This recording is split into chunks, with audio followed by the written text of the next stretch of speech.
Terraria is easily my favorite game of all time. The amount of time I've spent in its 2D pixel worlds is immense. In my opinion, it is a game best played with a little bit of planning. If you're going to replay the game, there should be something about your new playthrough that sets it apart from the previous one. This is to prevent you from getting bored and to give you motivation to complete it. These differences could be anything: the difficulty, class, mods used, or any combination of those, but you should never do the same playthrough twice. Thus I found myself beginning what I plan to be my last ever Terraria single player playthrough. After this, I will retire the game for good, at least from a single player standpoint. With 20 plus playthroughs and 2,000 hours already under my belt, what could possibly make this final one stand out enough to make it a suitable send-off? With this question posed, an idea began to take shape. The idea of a playthrough so difficult, it would force me to play the game like I'd never played it before. What do I mean by this? Well, to start, I recalled my first ever Terraria playthrough. I knew nothing and had no experience, so I took it incredibly slow, trying out everything I could think of, slowly learning more and taking down bosses over the course of very long periods of time. My typical playthrough is very different from that. I typically end up beating the game in 30 hours or less, speeding through difficult mods and bosses with all sorts of quality of life mods and idealized setups. I got to thinking, would I enjoy the game more if I played like a new player? It would be interesting, that was for sure.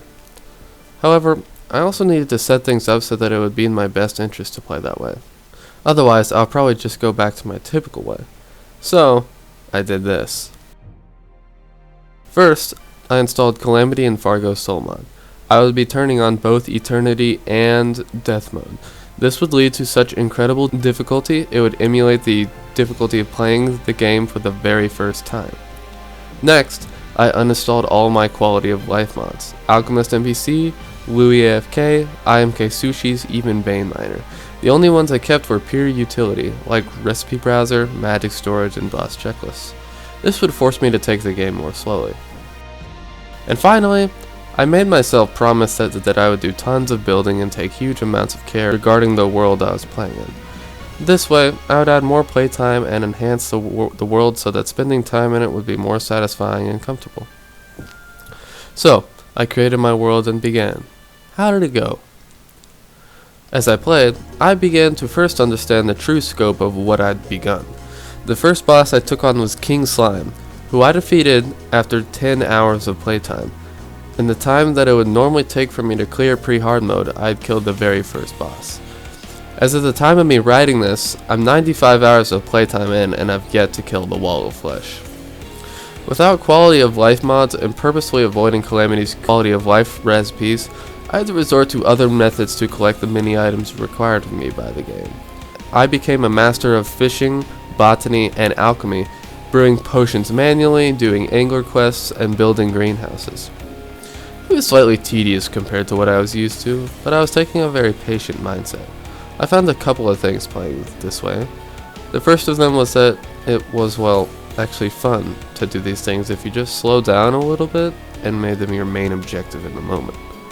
The second thing I found was that because I was taking my time, when I went to craft something, I could often make it without any farming at all. All the uncommon items that Fargo's required of me I often already had, and no quality of life was needed.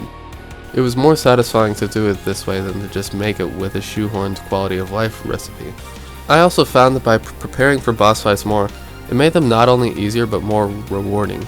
Spending an hour or two building a gigantic arena and brewing every potion possible allowed me to defeat all the Eternideth bosses so far in under 50 attempts.